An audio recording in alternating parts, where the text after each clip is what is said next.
So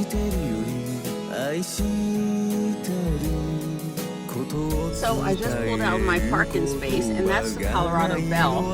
And the reason why I'm on this side is the Colorado Bell is out of business, and we're driving over to the casino where I'm really technically at, where all the security is guarding. Okay, I'm gonna turn. This car doesn't know what he's doing. All right, so I'm over at the Edgewater Casino, and normally I park straight ahead at the wall in the handicapped high dollar player people, but you can see all the people that are here. The underground security parking lot is full. We're driving through the parking lot. Everything is full, and this is where I normally park, but we're going into the back of the casino. All right, I'm going to show you another wall, but there are never this many people here. This is why you have so much security driving around. Look at all those people, everybody in the valet parking lot. It's just a sea of cars. So there we go. Yeah, we got to watch out. There's a lot of seniors here. I guess they gamble on it. But look at all these cars. This is absolutely amazing. Like I said, the back parking lot is never filled up. And I'm going to show you around. Yes, they do allow RVs to park here overnight. There's a happy camper right there. RVs are free. You can park back here. They don't care. But because I'm car camping, they actually care about. So let's go for a little drive, all right? Sure. But was it difficult? You bet. I enjoyed being prepared. I got to be prepared for everything.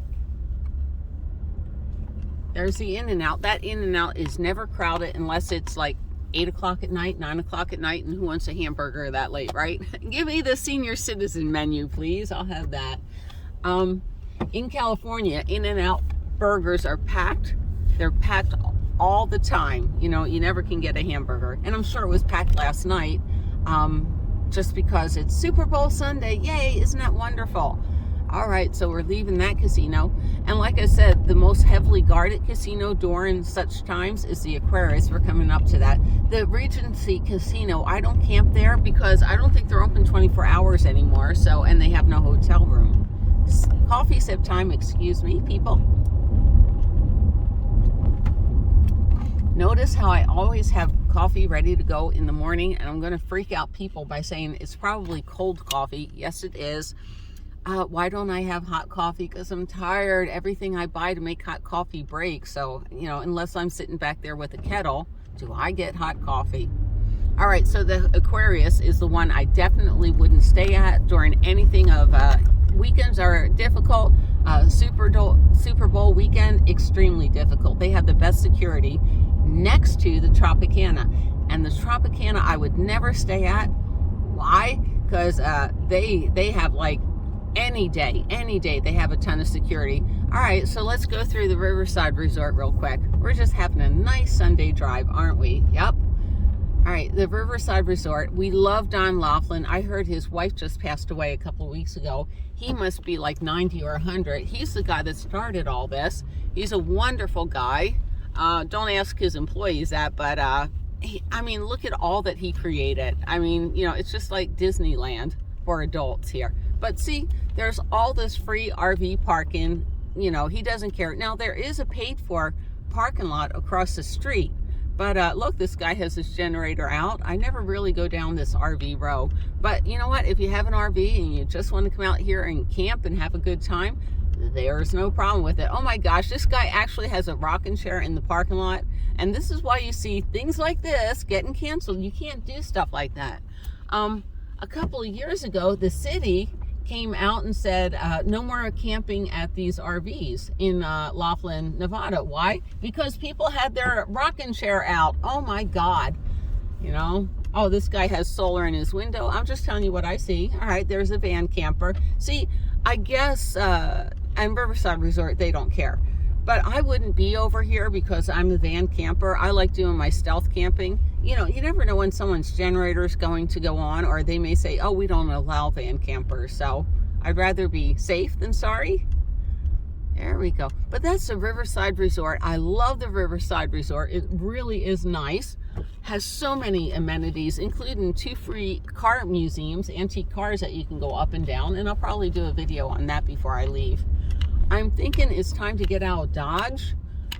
When you have daytime high of 80s, 81, 82, I don't like it. Even though it's nice at night, it's down to the 40s at night, so that I like.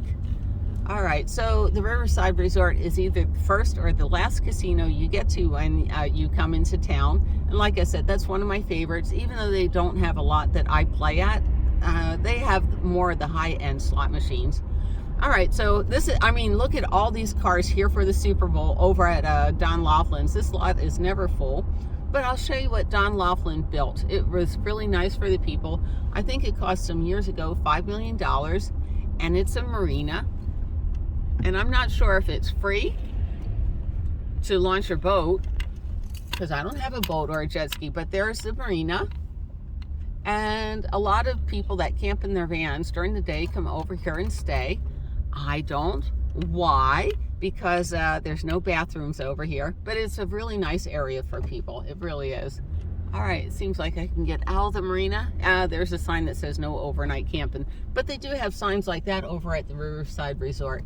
Like I said, years ago, they cracked down hard on these people. And there's the Colorado Heritage Trail, which I enjoy hiking. Very nice. It's across the street. Woo! Ready? Ready, everyone, Miss Lucy? Oh, yeah, it gets crazy. All right, so this is our daily go across the bridge. And basically, it drives me nuts. Laughlin, it's 8 o'clock here. In Arizona, across the street, it's 9 o'clock. Arizona doesn't believe in daylight savings time, and neither do I. You know, it just drives me nuts when you live in this tri-state area of Nevada, Arizona, and Utah, and all three of them have different times. It's tough keeping it all together. It's like everybody just coordinate. But the Colorado River is beautiful to camp on, and like I said, about 30 minutes away, you can camp for free 7 days right on the river over at Telephone Cove. I've done that quite a few times and made a few friends over there. And over at Telephone Cove, that's BLM Camping, they do have dumpsters and vault toilets, which I like. I like both of them. Very helpful. All right, so my only chore this morning is to dump the trash. Ooh, the cops got a customer. Way to go. People speed around here all the time. All right, now we're on the other side of the river. Oh no, I crossed state lines. I'm a criminal. Yeah. It's funny, I didn't know, up in Canada, I guess, I have a couple of viewers up there, and it was against the law to go over state lines. You know, if you had a doctor on the other side of the river, or whatever they have up there, it was against the law during the coup. And how could they tell? Because every territory up there has different license plates. So, yeah, kind of scary up there. You know, it was. I feel sorry for some of my viewers. I think they're in permanent lockdown. I'm not sure. I hope for my one viewer that they end the lockdown, you know. It was totally tough. You couldn't walk out of your house. Now, I can see the Colorado Bell over there. It's one of the prettiest casinos out here, but unfortunately, they lost it. Oh my gosh, unfortunately, we have an RV that broke down. It's such a pretty drive here. Let me zoom out for you. Let's see if I can make it prettier. There we go. Yeah, the Colorado River is certainly beautiful, and there is a ton of BLM land out here to camp on. There really is. So I don't have to do my casino camp. Why? Why do I do it? Because I prefer it. And like I said, the security is really rough this weekend, but you know, everyone's going to go home today. So yay, everybody go home, you know? Yeah. All right, so I thought I'd finish up with a short little drive just because it's so pretty here. You know, I'm just driving along the riverbank. It'll be 80 degrees today and go in the 40s at night, which I love. Maybe 50-ish, but it's great for stealth camping. Like I said, I love being in here with my windows rolled up, you know, because, you know, if I want to listen to my cell phone, you know, watch YouTube or whatever, I don't want the sound to go out. And when it's 80 degrees, I can't be in here with my windows rolled up at night. It really is such a pretty town. Well, that ends the stealth camping portion of the video. So if you only joined for that, goodbye. Now we're just going down to the dog park. And, let's talk about wintering here. I loved wintering here. I've done it for a few years. It's beautiful. It has a lot of the amenities I like. Dixie dumpsters everywhere. Yay, Dixie dumpsters. The casinos have bathrooms. You have all these franchises which have bathrooms. You have much cheaper gas. I think gas creeped up to $2.99, but on the other side of the river, it's probably $4. I didn't look. I don't want to look. They have a Family Dollar, which I like. I should have stopped in there. I need some frozen veggies. But they have some really good restaurants. I can't wait till Monday. I'm going back to my hibachi buffet. I like it. We're running out of teriyaki chicken in the van. I always get Miss Lucy a little teriyaki chicken.